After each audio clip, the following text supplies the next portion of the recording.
Welcome to the Angry Ewok channel. Today we're going to be doing an after action report of my first game of the very recent Vassal Clone Wars tournament. It's going to be a breakdown of my list, his list, what happened, the decisions that went into it, the result of the game, and any takeaways that we have from that. Before we begin, I wanted to shout out to Green Knight. He is the guy who continues to put out bug fixes and patches and doing all the things that are required to keep Vassal current and up to date with all the rules changes. He does a massive amount of stuff for the community, and I really appreciate him. And this was his idea, this Clone Wars tournament. He put it all together, and he's acting like he may continue to do kind of organized play Vassal events going forward, which is massive. You know, we need people in the community to do that, and just wanted to acknowledge him at the top of the video because he made this possible. The way they laid out the tournament, they laid it out to where there was a European bracket and a US bracket. We get paired up, play Swiss for 3 rounds, and I believe that there's a cut after that, but that's still ongoing, and I didn't make the cut, so it's not relevant. I don't think any of the people I had played ended up making the cut, but we will start with the lists. So my first round was against a guy named Clone Trooper 5, and you'll see him on the forums. He's a very active guy. Haven't played him a lot on Vassal, but my list that I took was I called it the Cylon Ewoks, and it's a munificent class comms frigate with linked turbolaser towers, hyperwave signal boosters, auxiliary shield teams, T-series tac droids, and that both of them had that. And then my flagship had Count Dooku and then title Nasal Leor. I don't know how it's said. But basically what it does is it lets you spend one of your defensive tokens and get the effect of an evade. So basically I had 2 munis loaded up with LTTs, and they have auxiliary shield teams to get them to 4 shields on both sides. They have tactical droids to hopefully be able to bank a token. The idea here was that I would, first round do an engineering to get my shields on the sides up to 4. Second round probably do a squad to bank the squads, and then third round probably do a squad again so that I could push on 3, push my squads on 3, and then use my tac series droid to use my token to push my squads on 4.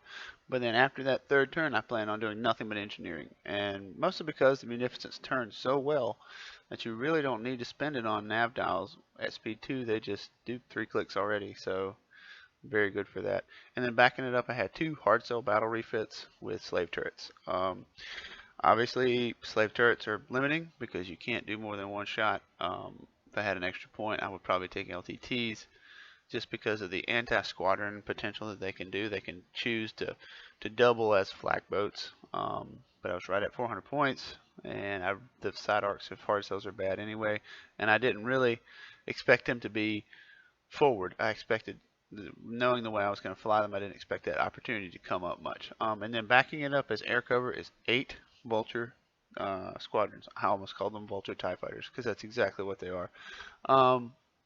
So it's basically a chip damage fleet, supposed to do packets of damage in 3s and 4s with salvos, but just create a blanket, an umbrella of fire, and try to bring people down. Not good at bursting, not good at winning an air war, but hopefully good enough at winning an air war, not get bombed out of existence, and hopefully good enough at chipping damage that once something strays into our umbrella of death, it doesn't get out. My first round opponent was Clone Trooper 5, and you'll see him on the forum. He was running a Republic list at 394, so he will have the bid going into the game. And the first thing that I advise you do when you're looking at a new list is try to determine, how is this going to hurt me? What is the thing that threatens me? What is it going to try to do? And looking at his list, first pass assessment is it's a bomber list. He's going to try to push ARC 170s across the table and hit me with hyperspace rings, and he's got enough fighter coordination teams and flight commanders and flight controllers that when he wants to push his anti-squadron squadrons at me, his Jedi and such, they will tear big massive holes in my vultures. So I'm going to either, to win the air war, I'm going to need to flak a lot, or I'm going to need to be able to just mitigate that and get into range of his stuff fast enough that I don't get bombed out of existence. So, starting at the top, we got an Acclimator Class 1 assault ship, and it's pretty much a carrier. It's a Navuta-B, flight commanders, flight controllers, expanded hangar bays, and hyperspace rings. Those hyperspace rings are pretty much guaranteed to be used to set up some of the arcs. And so he's Squadron 4, so hyperspace rings can put out 4 squads. We got a consular with flight commanders, flight controllers, flight commander and fighter coordination teams, and expanded hangar bays. That all tells me it's a squad pusher. It's designed to fly forward, then activate squads, and also give them a speed 1 move after they're done. Perfect for pushing those arcs across the table faster. He's got another one of those. It's not designed to be a shooter. It doesn't have LTTs or anything. It can shoot, but that's not its primary role. And then he's got a consular that's his flagship with Radiant 7 and Bail Organa. Clone Navigation Officer, Fighter Coordination Teams again, and CommsNet. So, Clone Navigation Officer and CommsNet together tell me that Dooku's not going to be super effective at stopping those squadron commands. And the reason for that is because Clone Navigation Officer is really good at slinging tokens. CommsNet is really good at slinging tokens. Should have no problems getting a squadron token on the Acclimator when he needs it. So I really have very little hope of trying to get Dooku to trigger against that Acclimator with any kind of consistency. Something kind of unique to Vassal is that when they do these tournaments, they lock the list, they post the list so everyone can see everyone's list, and you get a week usually, in most cases, to do your matches. So what ends up happening is you usually have time to evaluate their list, your list, and try to come up with a game plan. And when I sat down to game plan for this match, I knew he had the bid on me, and I expected with him having a lot of bombers that he would pick second player. And the reason I suspected that was because I figured he'd have bomber-oriented missions. That ended up not being the case, so that kind of was off of what I expected, but not unwelcome, because that means that I get to play with my missions. And one thing I'm noticing more and more as I play Separatist, looking back, is that they're not fast and they don't burst right now with what they've got in terms of putting out a burst of damage that's not squadron based. So they really don't have any incentive to be first player, I don't think, unless there's a specific circumstance, because they're just going to try to let you wade into them and keep chipping away with their shots until you go down. So I was surprised when he chose first player, but I think that the reason he did so was because he wanted to be able to aggressively deploy his arcs and his Anakins, and when the fighting started, to be able to activate and push 4 squadrons and do a lot of damage and then hit me with the Acclimator. That 1-2 punch was going to be his big way that he was going to do his damage. So he chose to play my missions, and from those missions he selected Planetary Ion Cannon. I think the other options were Most Wanted, which you don't pick against 4 ships, because I got 4 shooters. That just gives me an extra damage, extra shot in every ship, and he's gonna get that put on the Acclimator, and it's gonna go down, and that'll pretty much be the game. So you can't pick that one. And the other one was Infested Fields, because I felt like I would be a little bit weak to squads, and Infested Fields can give you a help against squads. I really feel like 8 Vulture Droids plus Infested Fields would give the ARC 170s a lot of problems. So we ended up picking Planetary Ion Cannon. Me going in, the things that I identify as the threats is I need to kill Anakin Skywalker, because he's the best bomber in all the Clone Wars, in my opinion, because he's got old intel. And so I got to kill Anakin, and I need to kill the ARC 170s, because they don't have, even though they got counter, they don't have defensive tokens. There's no escort over there, so I can shoot them if I get the chance, and I need to try to focus down a ship. So that's the game plan going in. So this is the way we ended up after doing obstacle deployment and the Planetary Ion Cannon tokens. And the way this worked out, you see the Planetary Ion tokens in yellow. They're just kind of a triangle in the middle. The obstacles plus the Planetary Ion Cannons is going to really deter his ships from going through there, I would think. And I also deployed the 3 rocks that are circled in or starred in red.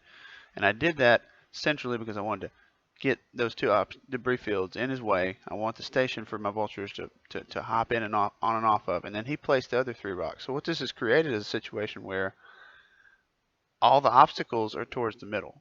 And so because I have LTTs, because I have red flak munificence and LTTs to support it, I really would like to create a fight in open space where he can't obstruct shots, where I can flak him for a round or two as those Arc 170s slowly put into range and as Anakin slowly puts into range, and then that will potentially give me the chance to win an air war. So I want to deter the middle real bad and fight on the sides, and he needs to be pursuing me because I'm the second player. So that was the impetus behind the obstacle deployment.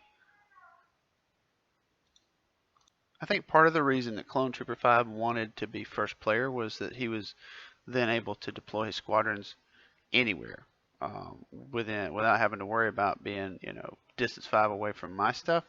So he started off dropping the Aether Sprite and the Arc 170 that you see on the right side of this picture, and then his next deployment was Anakin Skywalker there in the middle, and then Ahsoka Tano, which you see has the range bands around her. My first 2 drops were the hard sell, I think it was Burden hard sell, and then 2 vultures.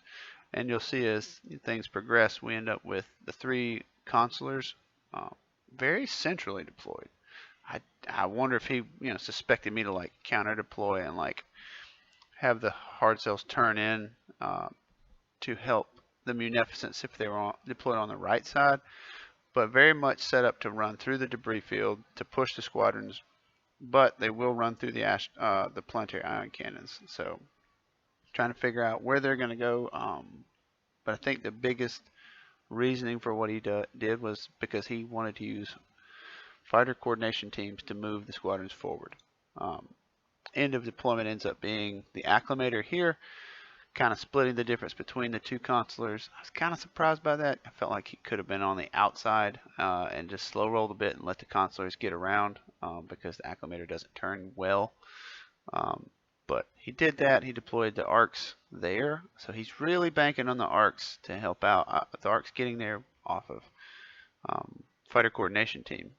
I suspected the arcs would get deployed through the hyperspace rings, but if he had done that, I probably would have tried to jump on him with my vultures. So I think it was probably a good move on his part. But one thing that I tried to do with my munificence was I tried to line up, because Anakin Skywalker was far forward and because I have linked turbolaser towers, I deployed both of my munificence such that they, at the start of the game, have a red range shot on Anakin. So they could then shoot 1 red, LTT 2 blacks, reroll the red, try to hit him. My thought here is that, if I can get 3 damage, he'll brace it to 2. If I can do that twice, I have Anakin Skywalker on 2 hit points, and his effectiveness as a bomber goes down a lot because he doesn't want to engage at that point. And my Y-wing should be able to kill him because he's priority number 1 here. So a very rare situation in which you can start pinning and threatening enemy ships and enemy squadrons before the game even starts. And here you'll see the arcs of the munificence. And the concept here is that I have a very large flak arc. I have no obstacles to speak of to the left of the one that Ahsoka Tano is setting on. If I can make the fight happen over here on the left side of the board, those Arc 170s as they close and those Aether Sprites as they come over are going to eat a flak barrage. And I feel like if I can get 1 to 2 rounds of chip shots into them and then hit them with a bunch of vultures, then we'll be doing something. So that was my plan of trying to take 64 points of squadrons up against, I think it was like 131 points of squadrons, and come out okay. Because really, I'll take the Aether Sprites, I'll take Ahsoka. I just can't let the arcs get home, and I need to kill Anakin because he's very, very consistent and very, very damaging. So that was the plan going forward from there. With me going to the left, there's really not a whole lot of options for him. He has to kind of pursue me into the corner. I'm hoping that because the acclimator can't turn very well, his projected path will be something like this. And so you'll see that drags 2 of the consulars through the ion cannons, maybe potentially getting all 3. So I'm trying to make sure that I use my mission, Try to get as many shots off with the planetary ion cannons as I can, because I'm a chip shot fleet. I need every bit of help I can to really threaten and burst down these consulars. So here we go with turn one. The first thing he did, recognizing the threat to Anakin Skywalker, was he activated a consular with a squadron command. He moved over, used flight commander, and then got Anakin the heck out of there. He backed Anakin off outside of red range of both of my munificence, which I think was a great move. He recognized the threat, but it does kind of force his hand. So even if you don't get some benefit out of your threat, you're making the opponent react to you. I think that was a well played move on his part, though. And then so this is the final positioning at the end of turn one. You'll notice that the munificence have turned a little bit, presenting their side arcs into that fighter screen that is kind of closing. Probably not in threat range just yet, but getting there. Probably going to hit me late round two with all the fighter coordination teams. Some things of note: this hard cell that's boxed in green, it stopped because I knew that if I went forward, I would get in the way, would gum things up, and I was very concerned about my hard cells, because the hard cell on the far right is a little bit, if he goes flying in there really fast, he could get shot up, and then that would give Clone Trooper 5 the ability to kill one of my ships, probably jump in, bag some squads, and pull out. I don't want to give him an easy 7-4 by letting that hard cell on the right side extend forward, and I also don't want to start bumping my ships up. So I stopped the one on the stopped the green boxed one, and then slowed the one on the right to speed 1, because I want a slow roll to make sure that if he comes down in there to attack them, he has to go down into the flak of both munificence and jump towards my vultures. Also of note, the Acclimator tried to go at speed 3 but could not place, and ended up bumping its buddy, the Consular here. And so that bump moved it back to speed 2, which kind of puts it a little bit behind the 8-ball, though really, if it were a little more forward, I could have got some shots. I don't know.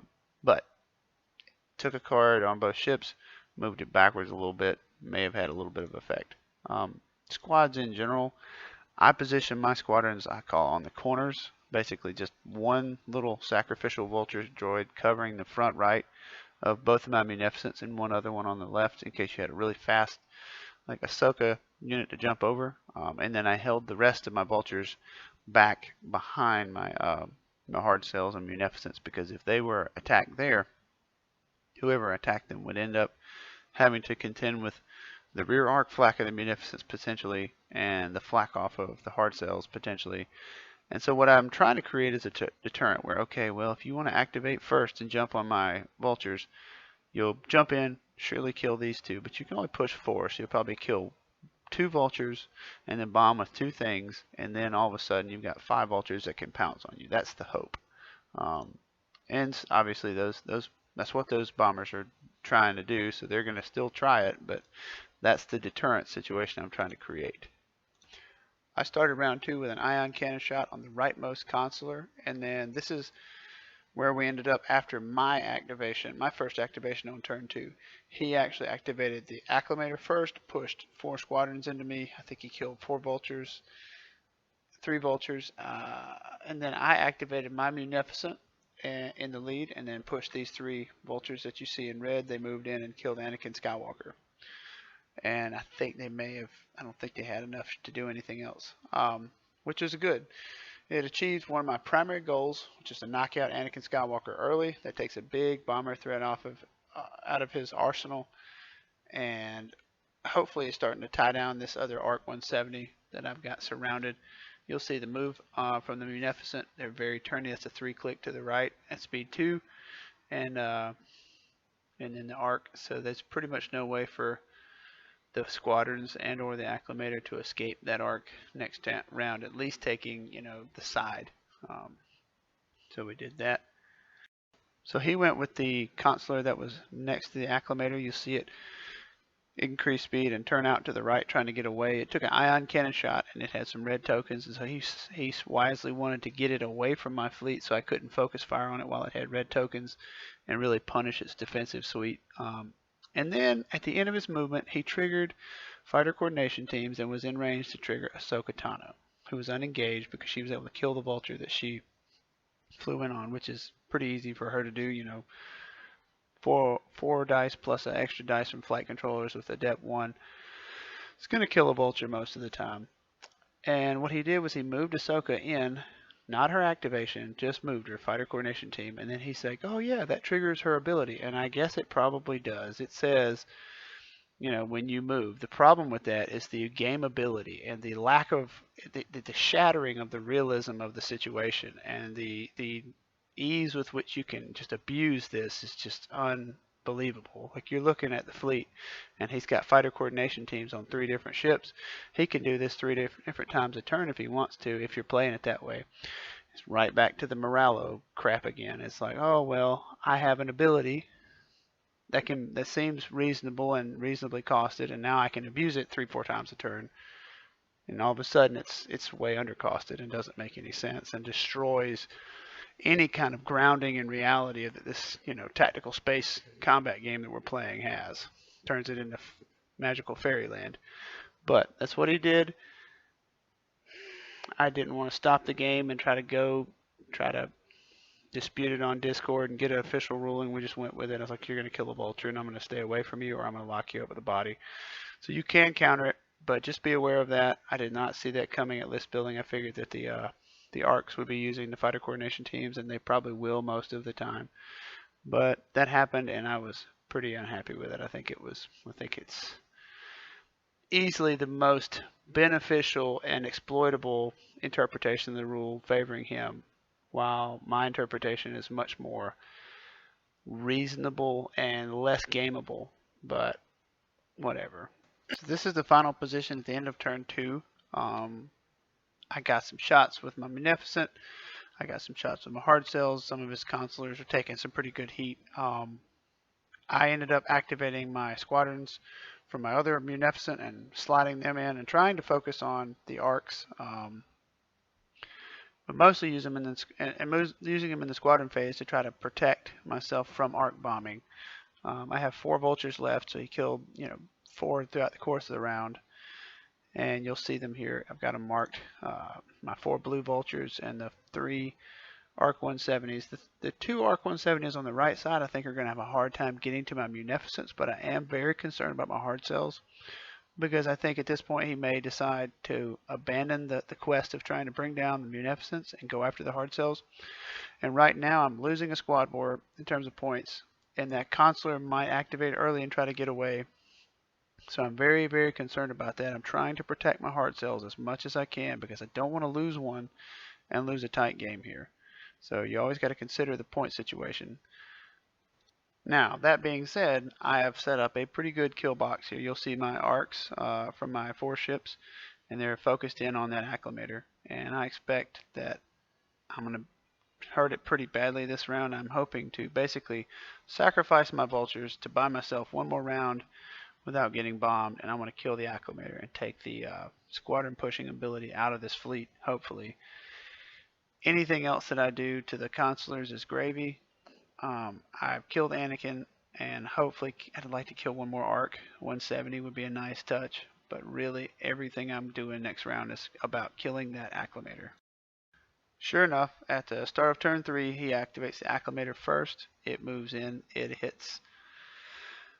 mows through my vultures. I lose 4 vultures, so now I'm sitting with nothing to protect myself from his squadrons. I really need to put the hurt on his ships right now, because next round he's going to probably go first with the acclimator if it survives, and push 3 Arc 170s and whatever bomber he has available, or whatever Aether Sprite he has available at me.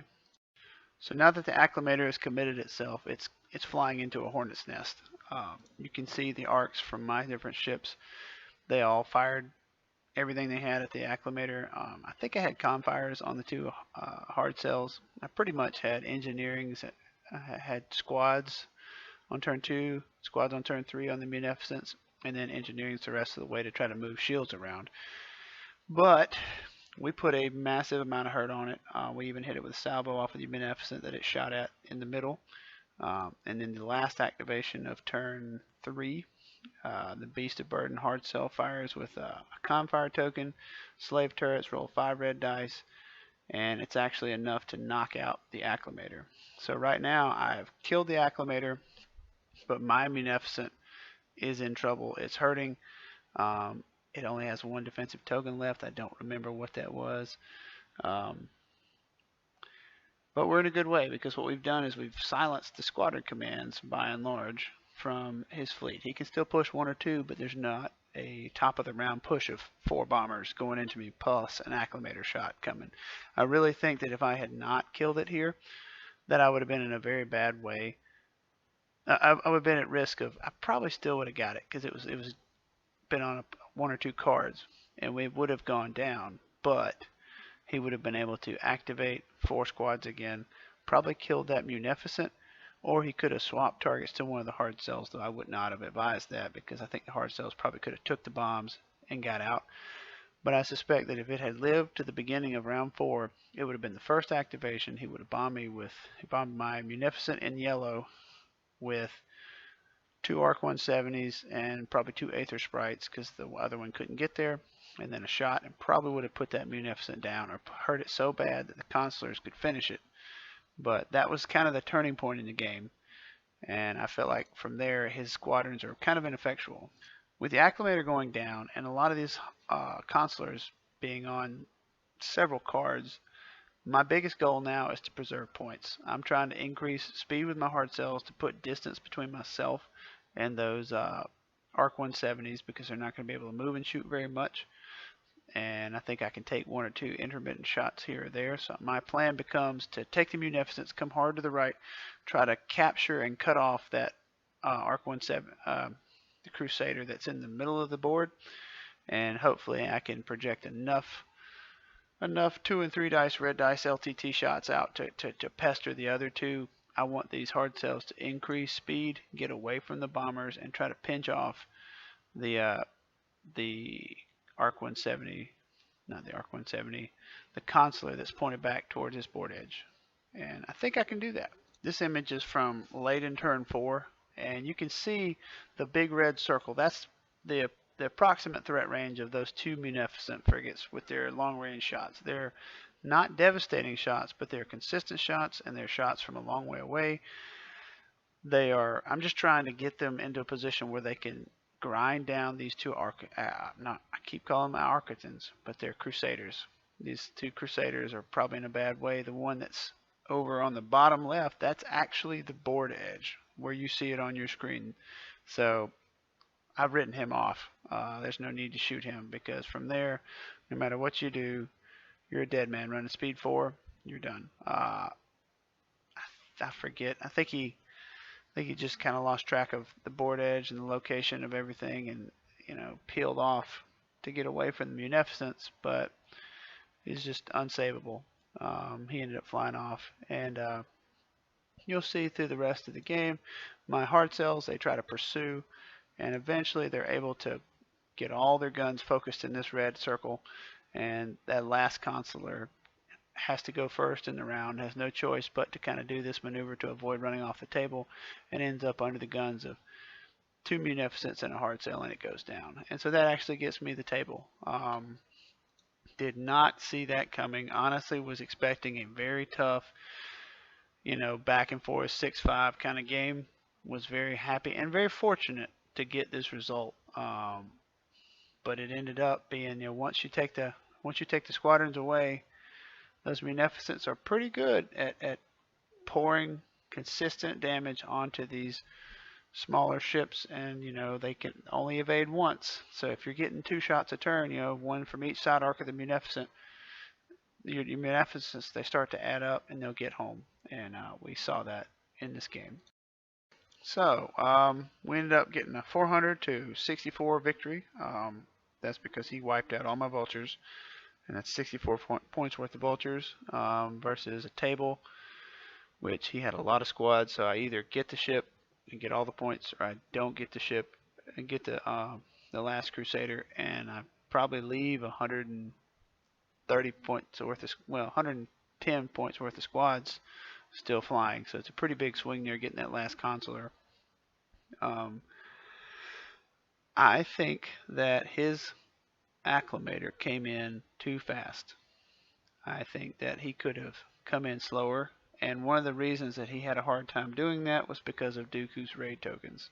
I don't think that Dooku is very good. I think he's very can be played around pretty easily if you're teched for him, but I think he does. If you're not expecting him, or you get raided at a time that you're not really prepared for it, I think it can be problematic, and I think that was part of it. I think when I raided him on turn 1 with Navigate, and then turn 2 with Squadron, and turn 3 with Navigate again, because I knew that I wasn't going to be able to stop him. Because I knew what he would probably do was token up on turn 1. He would probably reveal a squadron command on turn 1, take the token, and then proceed with on his merry way. So, because once you've got that token in your bag, you can on your ship, you can spend that token to cancel any squadron raid that I was going to try to put on you, and then get that activation. And so I did not want to do that. So I actually went with 2 navigates because I wanted to make it hard for that acclimator to get turned and get into the fight. I would like it to have to fly off into the sunset and miss my ship, so where I can focus down his. I thought I was going to try to be focusing down his chargers and trying to run away from the acclimator and make it chase me, and then fight it from my back arc and my side arc. Fortunately, I think that in this case Dooku was useful, and Dooku caused it to come in at a slightly worse angle, and it came in a little fast. In fact, by turn 3, it had, at the end of turn 3, it was in range of every gun that I had. So he could have, if he'd been outside of range, even by a little bit, he could have delayed, gone with a couple of his chargers, and maybe only got it shot by 2 or 3 of my ships, versus he knew that it was already had taken a couple pot shots, and then it was in danger from every single one of my ships at the top of the round. So he thought, well, heck, I might as well go before it, and basically kill the vultures, kill the rest of my squadrons off so they don't activate and try to kill his squadrons, which makes sense as a good move. But that pretty much ensured that my squadrons, my ships, all got to shoot at his acclimator, and putting it down in that decisive round of shooting was the big difference maker. I think the 64 points worth of vultures is not a bad fighter screen. I don't think it's enough to hold off something with more fighters, because realistically I was only contending myself with Ahsoka Tano, an Aether Sprite, and Anakin's not a bad anti-squadron, and the Arc 170s are not bad dogfighters either. That's not their primary role. They don't want to get bogged down and tied up because they're not fast enough to get where they need to go if they're engaged. Because when fighter coordination teams is trying to trigger, and if you're locked up, you can't move, they could easily fall behind and get outrun, even by speed 2 ships, if they're turning correctly.